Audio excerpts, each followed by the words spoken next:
मेरा मानना है साथियों, अगर इन 50 प्रश्नों को आप देख लेते हैं, अपने मनोमस्तिष्क में स्टोर कर लेते हैं, तो तैयारी में आपकी 4 चांद लग जाएंगे और तैयारी आपकी बहुत मजबूत हो जाएगी। तो क्लास में साथियों अगर आपने एंट्री कर दी है तो इन सभी प्रश्नों को तैयार कीजिएगा अपने एग्जाम को क्रैक करने के लिए।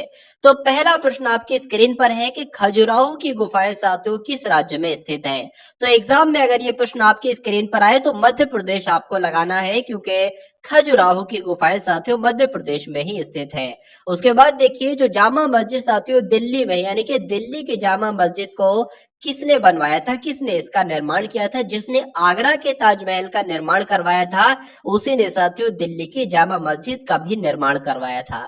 तो जिनका आंसर यहाँ पर बी है तो बिल्कुल करेक्ट हो जाता है। नेक्स्ट नंबर का प्रश्न आपकी स्क्रीन पर बताइए कि विश्व पर्यावरण दिवस साथियों कब मनाया जाता है। तो ये दिवस तो साथियों 5 जून को मनाया जाता है, विश्व पर्यावरण दिवस। तो आंसर जिनका यहाँ पर ऑप्शन नंबर बी है बिल्कुल करेक्ट हो जाता। अब उसके बाद देखिए अगले नंबर का प्रश्न आपके स्क्रीन पर है साथियों। अगर मैं आपको बताऊं, देखिए अब डेली 2 मॉक टेस्ट होंगे और फुल मॉक टेस्ट होंगे। सुबह में 7 बजे आप लोग देखेंगे एसएससी जीडी का पूरा मॉक टेस्ट, जिसमें सामान्य ज्ञान के 20 प्रश्न होंगे, हिंदी के 20 प्रश्न होंगे, मैथ के 20 प्रश्न होंगे और रीजनिंग के 20 प्रश्न होंगे। मैं पूरे मॉडल पेपर को साथियों वैसे ही तैयार करने की कोशिश करूंगा जैसे आपको अपने रियल पेपर में साथियों प्रश्न देखने को मिलेंगे। तो अगर साथियों ये आपका कल से शुरू हो रहा है, ठीक है, तो अगर आप क्या करेंगे कल से लेकर एग्जाम तक सारे के सारे मॉक टेस्ट को देख लोगे तो एग्जाम को क्रैक करना साथियों आपके लिए बाएं हाथ का खेल हो जाएगा, यानी कि बहुत आसान आपके लिए एग्जाम पास करना हो जाएगा। उसके अलावा साथियों यूपी पुलिस कांस्टेबल के लिए भी क्लास यहाँ पर आएगी। रोजाना शाम में 4 बजे पूरा मॉडल पेपर आप लोग देखेंगे। तो सुबह में एसएससी जीडी का मॉडल पेपर और शाम में साथियों 4 बजे यूपी पुलिस का मॉडल पेपर आप सभी के लिए समर्पित। चलिए तो चौथे नंबर का प्रश्न आपके स्क्रीन पर है, गुप्त साम्राज्य के संस्थापक कौन थे। तो बहुत सारे लोग साथियों यहाँ पर चंद्रगुप्त प्रथम का चयन करते हैं, लेकिन नहीं, वो गुप्त साम्राज्य के एक बढ़िया शासक थे। एक सबसे बढ़िया शासक कौन थे, चंद्रगुप्त प्रथम थे। लेकिन संस्थापक की जब बात करता है ना तो श्रीगुप्त का नाम सबसे पहले आता है। उसके बाद देखिए साथियों बायोडीजल निम्न में से किससे प्राप्त होता है। तो ये किससे प्राप्त होता है, जेट्रोफा से प्राप्त होता है। आंसर आपका जाएगा ए के साथ। उसके बाद देखिए हर्षवर्धन के शासनकाल में भारत में आने वाले यात्री कौन थे। ये एग्जाम में बहुत साथियों आता है, आपसे प्रश्न पूछा जाता है। तो आप लोग ध्यान रखेंगे हेनस्वांग कौन थे साथियों, ये आपको ध्यान रखना है। हर्षवर्धन के ही शासनकाल में भारत में आए थे, तो इनका नाम हेनस्वांग था। आंसर आपका बी के साथ जाएगा। उसके बाद देखिए साथियों अगले नंबर का प्रश्न आपके स्क्रीन पर है कि शरीर के आमाशय एवं अन्य आंतरिक अंगों का अन्वेषण करने वाली तकनीक इंडोस्कोपी किस सिद्धांत पर आधारित है। तो आपने ये देखा कि इंडोस्कोपी का काम क्या होता है। अब आप लोग से ये पूछा जा रहा है साथियों इंडोस्कोपी किस सिद्धांत पर आधारित है। तो पूर्ण आंतरिक परिवर्तन के सिद्धांत पर आधारित है इंडोस्कोपी। सीधा सा प्रश्न आपसे ये भी पूछा जा सकता है कि इंडोस्कोपी किस सिद्धांत पर आधारित है। तो पूर्ण आंतरिक परिवर्तन के सिद्धांत पर आधारित है। उसके बाद देखिए भारत में ऊर्जा उत्पादन में सबसे अधिक हिस्सा किस प्रकार की ऊर्जा के उत्पादन का है। नाभिकीय ऊर्जा के उत्पादन का, ऊष्मीय ऊर्जा के उत्पादन का, सौर ऊर्जा के उत्पादन का या पन बिजली ऊर्जा के उत्पादन का।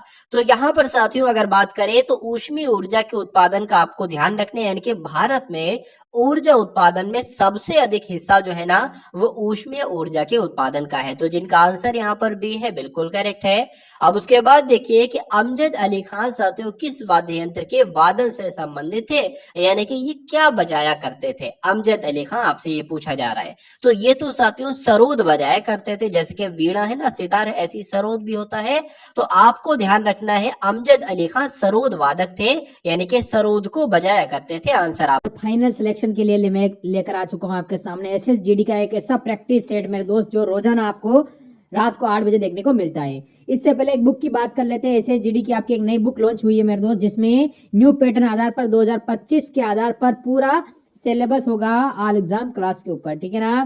कैसे लेना है वो सारी चीजें इसमें मैं बताने वाला हूँ। पहले आप देखिए मेरे दोस्त, आपको मैं बता दूं इसमें प्रैक्टिस सेट में आपको मेरे मित्र मात्र 49 में आपको 15 प्रैक्टिस सेट मिलने वाले हैं। इसमें मात्र 49 में जिस पीडीएफ आप जो बुक लोगे आप 200 पड़ेगी, वही मात्र आप व्हाट्सएप नंबर आपको दिए, इस पर मैसेज कर दीजिए, इस बुक की पूरी पीडीएफ आपको मिल जाएगी। तो चलो का सी हो जाता है। उसके बाद देखिए कि टीवी कंट्रोल यूनिट निम्न में से किसे टीवी के संचालन के लिए प्रयोग करता है। तो किसे साथियों प्रयोग करता है? अवशक्त तरंगों को आपको ध्यान रखना है प्रयोग करता है। यानी कि टीवी कंट्रोल यूनिट जो है ना, ये साथियों अवरक्त तरंगों को टीवी के संचालन के लिए प्रयोग करता है। आंसर आपका डी के साथ जाएगा। 10 डिग्री चैनल, ये प्रश्न साथियों एग्जाम में बहुत पूछा जाता है। तो 10 डिग्री चैनल किनके मध्य स्थित है, ये आपसे पूछा जा रहा है। तो आप लोग यहाँ पर क्या ध्यान रखेंगे, छोटा अंडमान और निकोबार की अगर बात करें ना, तो आप लोग ध्यान रखेंगे इनके बीच स्थित है। तो जिनका आंसर यहाँ पर बी है तो बिल्कुल करेक्ट है। उसके बाद देखिए अगले नंबर का प्रश्न आपकी स्क्रीन पर है, देखिए और बताइए राइट आंसर आपका क्या हो सकता है। WWW के आविष्कारक कौन थे, या कह सकते हैं प्रवर्तक कौन थे। तो अगर आपसे साथियों पूछ लिया जाए WWW के आविष्कारक कौन थे, तो टिम बर्नर्स ली आपको बताना है। अगर आपसे पूछा जाए कि WW के प्रवर्तक कौन थे, तब भी आपको टिम बर्नर्स ली ही बताना है। तो जिनका आंसर यहाँ पर बी है तो बिल्कुल करेक्ट है। उसके बाद देखिए सम्राट अशोक निम्नलिखित में से किस वंश से संबंधित है। तो ये भी एग्जाम में बहुत आपसे पूछा जाता है साथियों। मौर्य वंश के बहुत बढ़िया एक शासक थे जिनका नाम था अशोक। तो आंसर आपका किस ऑप्शन के साथ जाएगा? ऑप्शन नंबर बी के साथ जाएगा। उसके बाद देखिए साथियों बाजार नियंत्रण प्रणाली सबसे पहले किसने प्रारंभ की थी। तो सबसे पहले किसने प्रारंभ की थी? तो सबसे पहले तो साथियों अलाउद्दीन खिलजी ने प्रारंभ की थी। तो आंसर अगर आपका है ऑप्शन नंबर सी के साथ तो बिल्कुल करेक्ट हो जाता भाई, बहुत बढ़िया, वेरी गुड क्लास। अब उसके बाद देखिए अगले नंबर का प्रश्न आपके स्क्रीन पर है, देखिए और बताइए क्या इस क्वेश्चन का राइट आंसर हो सकता है। साथियों यहां तक अगर बात करें कि अगर आपने अभी तक चैनल को सब्सक्राइब ना किया हो तो चैनल को तुरंत सब्सक्राइब कर लीजिए, क्योंकि आने वाले टाइम में मैं आपको ऐसे पूरे पूरे मॉडल पेपर देने वाला हूं जो बिल्कुल कॉपी टू पेस्ट एक तरीके से कहा जाए, बिल्कुल रियल आप देखेंगे। जैसे यहाँ क्वेश्चंस सेम टू सेम साथियों, वहां पेपर एनालिसिस पेपर हॉल में आप लोग देखेंगे डिक्टो क्वेश्चन आपको देखने को मिल रहे हैं। तो इसलिए साथियों चैनल को सब्सक्राइब करके भले एग्जाम तक आप सब्सक्राइब करें, उसके बाद सिलेक्शन लेके अपना चैनल को अनसब्सक्राइब मार देना है, कोई दिक्कत नहीं। लेकिन मैं चाहता हूं साथियों इस चैनल के माध्यम से ज्यादा सिलेक्टेड स्टूडेंट्स जाए SSC GD की भर्ती में, ठीक है ना। तो साथियों चैनल को सब्सक्राइब कर लीजिएगा और एक प्यारे से कमेंट के माध्यम से बता दीजिएगा कि क्लास आपको कैसी लग रही है। खैर, पृथ्वी के वायुमंडल की कौन सी परत रेडियो तरंगों को वापस पृथ्वी के पृष्ठ पर परावर्तित करती है? बहुत इंपॉर्टेंट प्रश्न आपकी स्क्रीन पर है। तो आयन मंडल आप लोग ध्यान रखेंगे, आंसर आपका जाएगा ऑप्शन नंबर सी के साथ। उत्तर प्रदेश में लठमार होली का आयोजन किस स्थान पर किया जाता है? तो उत्तर प्रदेश में आपको ध्यान रखना है एक जगह है जिसका नाम है बरसाना, यानी कि बरसाना में ही साथियों लठमार होली का आयोजन किया जाता है। आंसर आपका जाएगा सी के साथ। प्रकाश वर्ष की अगर बात करें तो ये किसकी इकाई है? देखिए बहुत लंबी लंबी दूरियों को अगर नापना होता है ना, कि जैसे कि अगर बात करें यहाँ से सूरज की कितनी दूरी है, तो बहुत लंबी लंबी दूरियों को मापना होता है, जहां तक जाना पॉसिबल नहीं हो पाता है तो उन दूरियों को साथियों प्रकाश वर्ष के द्वारा मापा जाता है। इसलिए आंसर आपका जाएगा ऑप्शन नंबर सी के साथ। उसके बाद देखिए अगले नंबर का प्रश्न आपके स्क्रीन पर है, आपसे पूछा जा रहा है कि योजना आयोग के अनुसार शहरी क्षेत्रों में कितनी कैलोरी पोषण ना प्राप्त करने वालों को गरीबी रेखा से नीचे माना जाता है? अगर बात करें कोई व्यक्ति गांव का है, ग्रामीण का है, अगर बात करें साथियों यहाँ पर लिखा हुआ है, देखिए शहरी क्षेत्र की बात की गई है, तो शहरी क्षेत्रों में कितनी कैलोरी पोषण ना प्राप्त करने वालों को गरीबी रेखा से नीचे माना जाता है? अगर कोई साथियों 2100 कैलोरी ले रहा है या मान लेते हैं उससे कम ले रहा है तो उसको गरीबी रेखा से नीचे माना जाता है। लेकिन अगर यहाँ पर ग्रामीण क्षेत्र लिखा होता तो अगर बात करते हैं 2400 कैलोरी से अगर कोई ग्रामीण वासी ले रहा है, कैलोरी प्राप्त कर रहा है, तो वो साथियों गरीबी रेखा से नीचे माना जाता है। तो 2100 कैलोरी और 2400 कैलोरी, ये 2 कैलोरीज आप लोग ध्यान रखेंगे। आंसर आपका जाएगा ऑप्शन नंबर डी के साथ। उसके बाद देखिए क्योंकि शहर का आदमी कम काम करता है, कम थोड़ी सी मेहनत करता है, तो अगर वो साथियों 2100 कैलोरी या 2200 कैलोरी अगर ले रहा है तो ठीक माना जाएगा, 2100 से कम नहीं चलेगी, ठीक है। ऐसी ग्रामीण वासी की अगर बात करें तो 2400 से कम नहीं चलेगी, अगर 2400 से कम ले रहा है तो वो गरीब रेखा से नीचे माना जाएगा। सूर्य क्या है साथियों, आपसे पूछा जा रहा है, तो सूर्य आपको ध्यान रखना है एक तारा है, एक नक्षत्र नहीं है, धूमकेतु भी नहीं है, ग्रह भी नहीं है, तो क्या है? ये एक तारा है। आंसर आपका जाएगा ए के साथ। भारतीय राष्ट्रीय कांग्रेस को यह नाम किसने दिया था? तो अगर बात करें साथियों भारतीय राष्ट्रीय कांग्रेस को यह नाम किसने दिया था, तो दादा भाई नौरोजी ने दिया था। ये आप लोग ध्यान रखेंगे। उसके बाद देखिए कि अंतरराष्ट्रीय न्यायालय में न्यायाधीश बनने वाले पहले भारतीय कौन थे? बहुत इंपॉर्टेंट प्रश्न और कई बार आपसे पूछा भी जा चुका है। तो नगेंद्र सिंह का नाम आपको ध्यान रखना है। ये इंटरनेशनल की अगर बात करें अंतरराष्ट्रीय न्यायालय में न्यायाधीश बनने वाले पहले भारतीय थे। अब उसके बाद देखिए कि निम्नलिखित में से किस इस्पात कारखाने की स्थापना दूसरी पंचवर्षीय योजना के दौरान की गई? तो वो कौन सा साथियों इस्पात कारखाना था? अगर बात करें दुर्गापुर इस्पात कारखाना, बिल्कुल दूसरी पंचवर्षीय योजना के दौरान ही इसकी स्थापना की गई थी। उसके बाद भिलाई इस्पात संयंत्र की भी और राउरकेला इस्पात संयंत्र की भी। आपका आंसर की अगर बात करें साथियों, यानी कि इन सभी अगर बात करें इस्पात कारखानों की स्थापना दूसरी पंचवर्षीय योजना के दौरान ही की गई थी। उसके बाद देखिए वायुमंडलीय दाब साथियों किसके मापा जाता है, किसके द्वारा मापा जाता है, ये आपसे पूछा जा रहा है। तो बैरोमीटर यहाँ पर आप लोग ध्यान रखेंगे कि बैरोमीटर के द्वारा वायुमंडलीय दाब मापा जाता है। आंसर आपका सी के साथ जाएगा। भारत के पश्चिमी समुद्री तट पर वर्षा किस मानसून के द्वारा होती है? तो किस मानसून के द्वारा होती है साथियों? दक्षिण पश्चिम मानसून के द्वारा होती है। आंसर आपका बी के साथ जाएगा। माओरी जाति की अगर बात करें तो माओरी जाति साथियों कहां पर पाई जाती है, कहां पर ये निवास करती है? तो ये न्यूजीलैंड में साथियों पाई जाती है माओरी जनजाति। आंसर आपका जाएगा बी के साथ। उसके बाद देखिए साथियों जिले में आपराधिक प्रशासन का प्रधान कौन होता है, आपसे पूछा जा रहा है। तो डिस्ट्रिक्ट मजिस्ट्रेट होते हैं, यानी कि जिला अधिकारी, यानी कि डीएम। तो जिनका आंसर यहाँ पर सी है तो बिल्कुल करेक्ट है। स्तनधारियों में लाल रुधिर कणिकाओं का निर्माण कहां पर होता है, ये आपसे साथियों पूछा जा रहा है। तो कहां पर होता है? अस्थि मज्जा में होता है, इसलिए राइट आंसर आपका सी हो जाता है। उसके बाद देखिए अगले नंबर का प्रश्न आपके स्क्रीन पर है, देखिए और बताइए इसका राइट आंसर क्या हो सकता है। साथियों आज थोड़ी सी तबीयत यहाँ पर नासाज है, बहुत जोर का जुकाम हुआ साथियों पड़ा हुआ है, लेकिन क्लास आपके लिए मिस नहीं है, क्लास आपके लिए साथियों चालू है। तो आप सभी लोग साथियों एक बार वीडियो को लाइक करके बता देंगे साथियों कि वीडियो आपको कैसी लग रही है, क्लास आपको कैसी लग रही है। तो जितने लोग भी देख रहे हैं साथियों सभी के सभी लोग अभी क्लास को लाइक कर दीजिए, जिससे मुझे मालूम पड़ जाए कि क्लास आपको पसंद आ रही है और ऐसा साथियों कंटिन्यू करना चाहिए। खैर, बगदाद किस देश की राजधानी है? तो आप लोग ध्यान रखेंगे इराक की राजधानी है बगदाद और ईरान की राजधानी है तेहरान। ये दो राजधानी आपसे मोस्टली पूछी जाती है। उसके बाद देखिए साथियों अगले नंबर का प्रश्न आपके स्क्रीन पर है। देखिए सीरिया की अगर बात करें तो दमिश्क है और तुर्की की अंकारा है। उसके बाद देखिए भारत का शेक्सपियर किसे कहा जाता है? भारत के शेक्सपियर की जब बात आएगी तो कालिदास का नाम साथियों सबसे पहले आएगा, यानी कि कालिदास को ही भारत का शेक्सपियर कहा जाता है। आंसर आपका ए के साथ जाएगा। उसके बाद देखिए सतीश धवन अंतरिक्ष केंद्र साथियों ये कहां पर स्थित है, बताइए।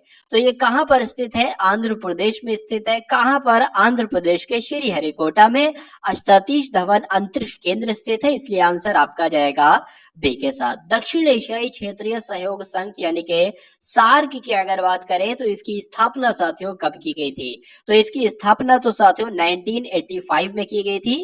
राइट आंसर आपका ए हो जाता है। अब उसके बाद देखिए राष्ट्रीय मानव अधिकार के सदस्यों की नियुक्ति के लिए गठित कमेटी की अध्यक्षता किसके द्वारा की जाती है? तो किसके द्वारा साथियों की जाती है, ये आपसे पूछा जा रहा है, तो बताने की कोशिश कीजिए। तो प्रधानमंत्री के द्वारा, प्राइम मिनिस्टर के द्वारा साथियों गठित कमेटी की अध्यक्षता की जाती है। आंसर आपका जाएगा ए के साथ। उसके बाद देखिए अगले नंबर का प्रश्न है,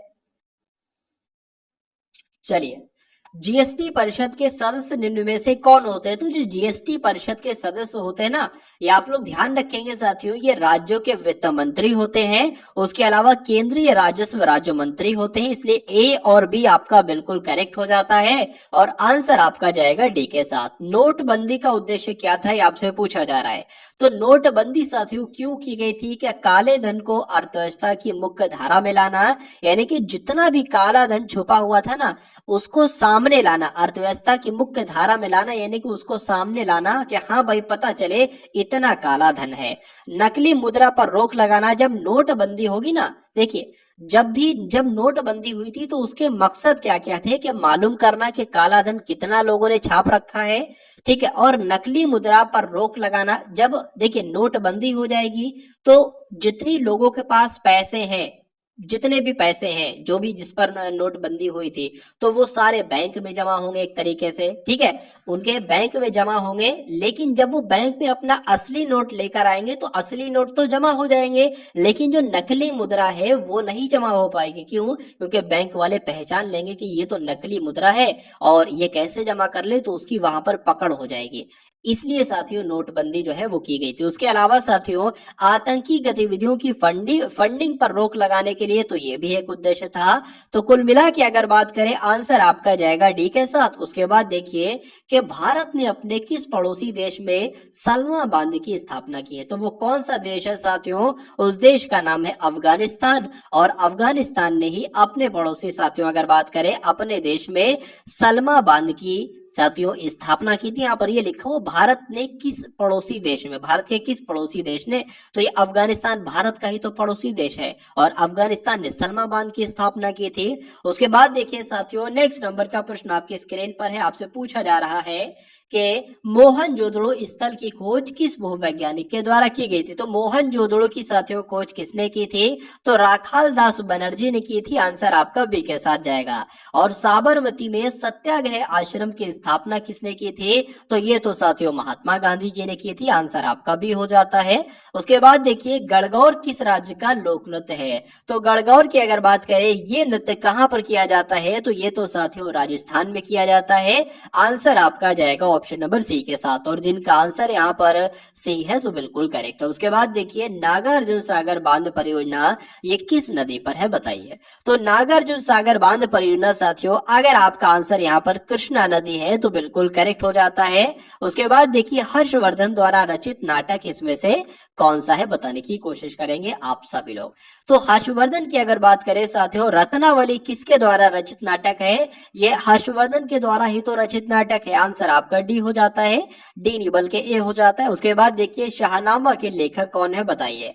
तो शाहनामा साथियों एग्जाम में आपसे बहुत बार पूछा गया है, तो फिरदौसी इसके लेखक है। किसके? शाहनामा के। तो आंसर आपका किसके साथ जाएगा? ऑप्शन नंबर ए के साथ जाएगा। भाई बहुत बढ़िया, वेरी गुड क्लास। चलिए अब उसके बाद देखिए अगले नंबर का प्रश्न आपकी स्क्रीन पर है बताइए। चलिए तो भारत के नियंत्रक और महालेखा परीक्षक जो होते हैं ना, इनका कार्यकाल आपसे पूछा जा रहा है कितने वर्ष का होता है? क्या 65 वर्ष की आयु तक, या 6 वर्ष की अथवा 65 वर्ष की आयु जो भी पहले हो, 6 वर्ष अथवा 62 वर्ष की आयु जो भी पहले हो। तो 62 वर्ष में तो नहीं होता है। अगर इनकी साथियों नियंत्रक एवं महालेखा परीक्षक की अगर बात करें, या तो 6 साल पूरे हो जाए तब ये रिटायर हो जाते हैं, या मान लीजिए ये 63 की उम्र में साथियों भारत के नियंत्रक एवं महालेखा परीक्षक बने, लेकिन इनका 65 वर्ष उम्र 2 साल बाद हो जाएगी। तो ये तो अपने कार्यकाल पर सिर्फ 2 साल ही बैठे, लेकिन ये रिटायर हो जाएंगे। अगर ये साथियों 59 की एज में अपने नियंत्रक महालेखा परीक्षक बने तो ये पूरे कर सकते हैं अपने कितने साल साथियों? 6 साल। ठीक है ना। तो कुल मिला के अगर आंसर की बात करें तो आंसर आपका बी के साथ जाएगा। उसके बाद देखिए नेक्स्ट नंबर का प्रश्न आपकी स्क्रीन पर है, देखिए और बताइए कि राइट आंसर इसका क्या होगा। परमाणु बम की खोज साथियों किसने की थी? आपसे पूछा जा रहा है, एग्जाम में आपसे प्रश्न पूछा जाएगा। तो ऑटो हॉर्न नाम का इंसान ने साथियों परमाणु बम की खोज की थी। आंसर आपका जाएगा ए के साथ। ग्रहों की चाल से संबंधित नियमों का प्रतिपादन साथियों किसने किया था? ये आपसे पूछा जा रहा है। देखिए यहाँ पर अगर बात करें आपका जो भी एग्जाम है, एसएससी जीडी का एग्जाम है, ये तो खैर उसके लिए क्लास है, एसएससी जीडी के लिए, और आपका एग्जाम है साथियों यूपी पुलिस कांस्टेबल का। इन दो अगर बात करें, इन दोनों एग्जामों को पास करना बहुत आसान है। पास करना थोड़ा सा डिफिकल्ट उन एग्जाम्स के लिए होता है जिसमें थोड़ी सी वैकेंसी अगर बात करें थोड़ी सी कम होती है, क्योंकि जिसकी वैकेंसी कम होगी ना उसकी कट ऑफ थोड़ी सी ज्यादा जाती है। लेकिन जिसमें बम्पर वैकेंसी आती है साथियों उसमें सिलेक्शन पाना बहुत आसान होता होगा। आप देखिएगा, थोड़ा सा ध्यान दीजिएगा, जो भी आपके आस पड़ोस के लोग हैं, ये जिनका भी कुल मिला के सिलेक्शन हो चुका है, वो ज्यादातर आपको ऐसे ही लोग मिलेंगे जो ये बम्पर वैकेंसी निकलती है कि अरे भाई उसका तो उसमें हो गया, वो हमेशा ज्यादातर 99% चांस है कि बम्पर वैकेंसी में उसका सिलेक्शन हुआ होगा, या कोई टीचर की वैकेंसी निकली बम्पर, उसमें उसका सिलेक्शन हो गया, या कोई पुलिस की बम्पर वैकेंसी निकली, उसमें बहुत सारे लोगों का सिलेक्शन हो गया, या एसएससी की बहुत सारी वैकेंसीज है, एसएससी जीडी है, एमटीएस है, उसमें उसका सिलेक्शन हो गया। तो ये जो साथियों वैकेंसीज आपकी चल रही है ना, इसमें सिलेक्शन पाना बहुत आसान है। मैं कहता हूं साथियों, आपके पास जितने भी दिन बचे हैं आप अच्छे से पढ़ाई कर लो, सिलेक्शन आपका बहुत आराम से हो जाएगा। सिर्फ आपको पढ़ाई करना है, उसके अलावा कुछ नहीं करना है। और जो चैनल के माध्यम से आपको साथियों दिया जाए वो तो आपके लिए समझ लीजिए एकदम सोने का है साथियों। गोल्डन क्वेश्चन मैं कराता हूं, और गोल्डन के गोल्डन वही क्वेश्चन आपको एग्जाम में देखने को मिल जाते हैं। ठीक है, तो चैनल साथियों सब्सक्राइब ना किया हो, चैनल सब्सक्राइब कर लीजिए, एकदम रेगुलर हो जाइए साथियों, चैनल से टच में हो जाए, और जो कुछ भी कंटेंट आपको चैनल के माध्यम से दिया जाए उन सभी प्रश्नों को अपने मनोमस्तिष्क में स्टोर कर लीजिए। क्योंकि साथियों मैं जो पढ़ाता हूं, जिस तरह से पढ़ाता हूं, मैं पूरी कोशिश करता हूं कि जो मैं पढ़ाऊं वो क्लास में ही आपका तैयार हो जाए, और ऐसा तैयार हो जाए कि उसको ज्यादा लंबे समय तक आप ना भूलो, कहीं ना कहीं वो आपके मनोमस्तिष्क में स्टोर रहे। और जब स्क्रीन पर साथियों रियल एग्जाम हॉल में आपके सामने वो प्रश्न आए तो तुरंत आपके मनोमस्तिष्क से निकल कर उसका आंसर साथियों बिल्कुल करेक्ट क्लिक हो, मैं ये चाहता हूं। चलिए, तो 44वें नंबर का प्रश्न आपके स्क्रीन पर है। इस प्रश्न का सही जवाब साथियों क्या हो सकता है बताने की कोशिश कीजिए। तो केपलर इस क्वेश्चन का बिल्कुल करेक्ट आंसर, यानी कि ग्रहों की चाल से संबंधित नियमों का प्रतिपादन किसने किया था? केपलर ने किया था। निम्नलिखित में से कौन से तत्व भारत के कुछ भागों में पानी के जल में प्रदूषक के रूप में पाए जाते हैं? तो किसकी बात चल रही है साथियों? अगर बात करें, आर्सेनिक भी ऐसे ही होता है, फ्लोराइड भी ऐसे ही होता है, यूरेनियम भी ऐसे ही होता है, यानी कि जितने तीनों के तीनों तत्व की अगर बात करें तो ये भारत के कुछ भागों में पानी के जल के प्रदूषक के रूप में पाए जाते हैं। आंसर आपका जाएगा डी के साथ। अपराध रजिस्टर से किसी अपराध को निकाल देने के लिए निम्न में से किसकी मंजूरी जरूरी होती है, किसकी मंजूरी आवश्यक होती है? तो किसकी मंजूरी साथियों? डीएम की मंजूरी, यानी कि डिस्ट्रिक्ट मजिस्ट्रेट, जिला अधिकारी आपका आंसर हो जाता है। निम्न में से कौन संसद के किसी भी सदन की कार्यवाही में गैर सदस्य के रूप में भाग ले सकता है? तो किसकी बात चल रही है साथियों? महान्यायवादी की बात चल रही है। आंसर आपका जाएगा बी के साथ। उसके बाद देखिए, आरडीएक्स की फुल फॉर्म यहाँ पर साथियों आपसे पूछी जा रही है। तो आरडीएक्स की फुल फॉर्म क्या? रेडिएशन डिटेक्शन थ्रू एक्सरे होगी तो मैं कहूंगा नहीं। रोडेटरी डिवाइस या एक्सप्लोसिव होगी तो मैं कहूंगा नहीं। रिसर्च एंड डेवलपमेंट एक्सप्लोसिव होगी तो बिल्कुल सही, यानी कि आरडीएक्स की फुल फॉर्म क्या होगी? रिसर्च एंड डेवलपमेंट एक्सप्लोसिव होगी। आंसर आपका सी हो जाता है। उसके बाद देखिए, स्वामी हरिदास जयंती उत्तर प्रदेश के किस नगर में मनाई जाती है? तो किस नगर में मनाई जाती है? वृंदावन में मनाई जाती है, आप लोग ध्यान रखेंगे। आंसर आपका जो जाएगा वो ऑप्शन नंबर बी के साथ जाएगा। उसके बाद देखिए साथियों कि उच्चतम न्यायालय में न्यायाधीशों की संख्या बढ़ाने का अधिकार किसके पास है? भारत के मुख्य न्यायाधीश के पास, केंद्रीय विधि मंत्रालय के पास, भारत की संसद के पास, या भारत के राष्ट्रपति के पास? तो अगर बात करें साथियों सर्वोच्च न्यायालय की अगर बात करते हैं, यहाँ पर न्यायाधीशों की संख्या में अधिकार किसके पास है कि न्यायाधीशों को बढ़ाया जाए, या ठीक है इनमें उनकी संख्या में बढ़ोतरी की जाए? तो ये अधिकार साथियों संसद के पास है। आंसर आपका ऑप्शन नंबर सी अगर है तो बिल्कुल करेक्ट है भाई, बहुत बढ़िया, वेरी गुड क्लास। तो ये गोल्डन 50 क्वेश्चंस देखिए आपने एसएससी जीडी एग्जाम के लिए। साथियों एक बार ऐसा करेंगे कि जितने भी आपके मित्र हैं, जो लोग भी एसएससी जीडी की प्रिपरेशन कर रहे हैं, उन सभी तक ये क्लास आप सभी लोग साथियों पहुंचा देंगे। और मैं समझ लीजिए साथियों चैनल को सब्सक्राइब कर लेंगे। उसके अलावा अगर बात करें जो ग्रुप है साथियों डिस्क्रिप्शन में, उसको भी एक बार देख लेंगे। और मैंने एक प्लेलिस्ट बनाई है स्पेशली एसएससी जीडी वालों के लिए, उन सभी प्लेलिस्ट में जाकर साथियों पूरी प्लेलिस्ट को एकदम वॉच कर लीजिए। सभी के सभी प्रश्न अपने मनोमस्तिष्क में अगर आप स्टोर कर लेते हैं तो तैयारी में आपकी 4 चांद लग जाएंगे। तो मिलते हैं हम सभी लोग आने वाली वीडियो में। जय हिंद साथियों।